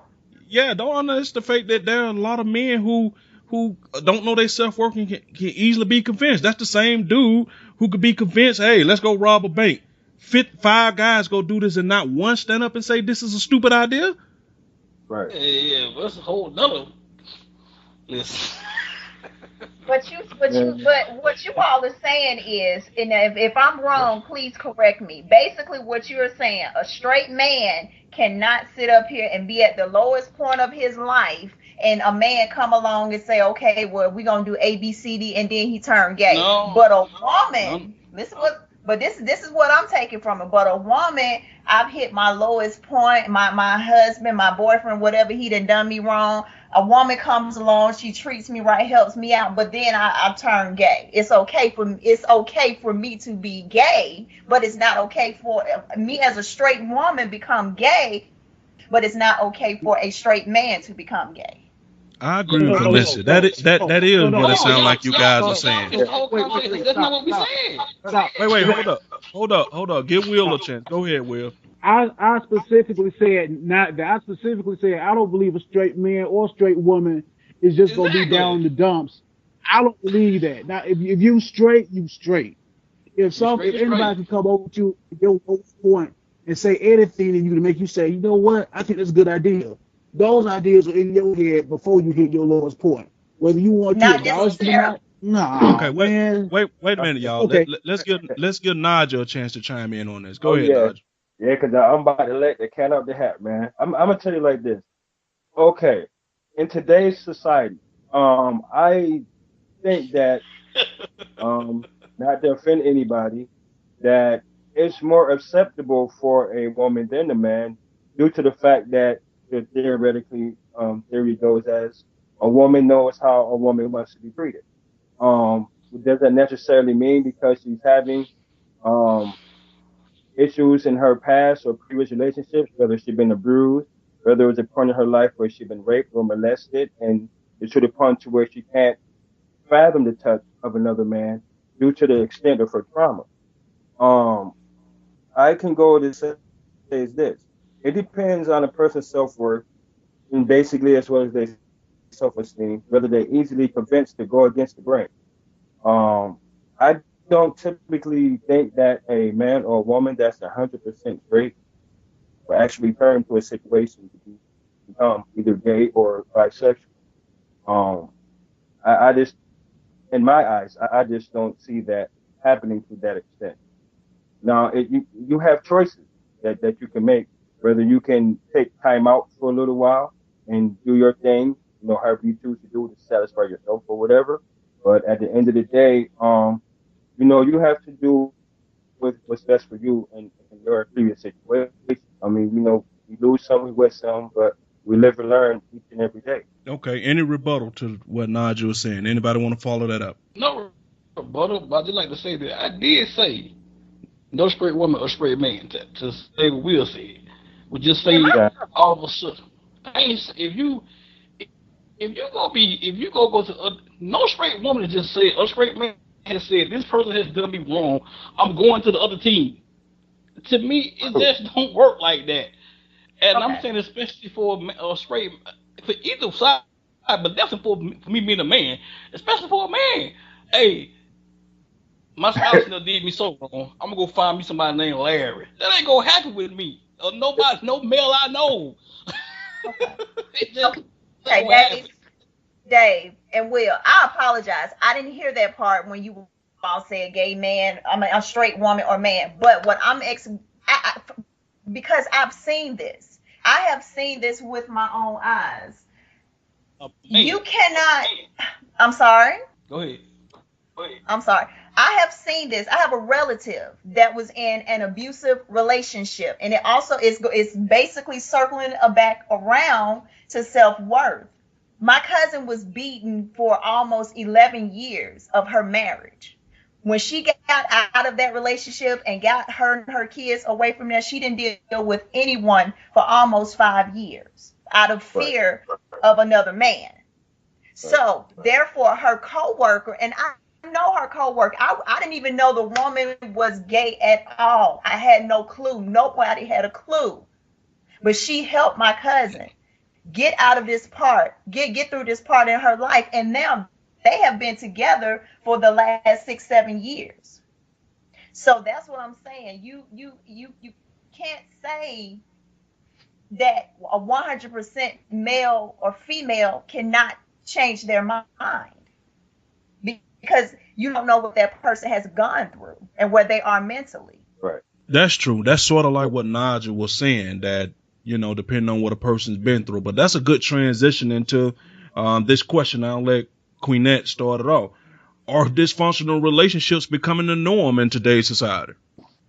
Yes, for sure. Because people don't have good examples, like Valencia mentioned earlier. They don't have the grandparents, the elders in the neighborhood to show them what is healthy and what is not. So people think that there are a lot of things that are, like, I don't want to say crazy, but people are putting up with a lot of different things that are not healthy, and they think that that's normal. They think that's how everybody else behaves. And I think a lot of it goes back to that media question, things that they see on TV, just acting crazy to get your point heard, and things like that. So I think between the media influence and lack of, positive role models in the community and on television, I think people don't even know what's good or not. So they just go by whatever they can, whatever they see on TV or whatever they think is right, and they just do it. And then not only that, they don't have like an accountability couple, right? They don't have someone like maybe in the church that maybe setting a good example for them. That's going to say, hey, so how's things going in your marriage? How's everything going? Do you guys need help with something? So yes, I think that dysfunction unfortunately is becoming normal, being normalized as something that, everybody does and everybody goes through. Okay. All right. So let me ask you, Nigel, do you think dysfunctional relationships are becoming the norm? I agree with that was Quinette that was just speaking. Yes. Yes, I agree more so with Quinette.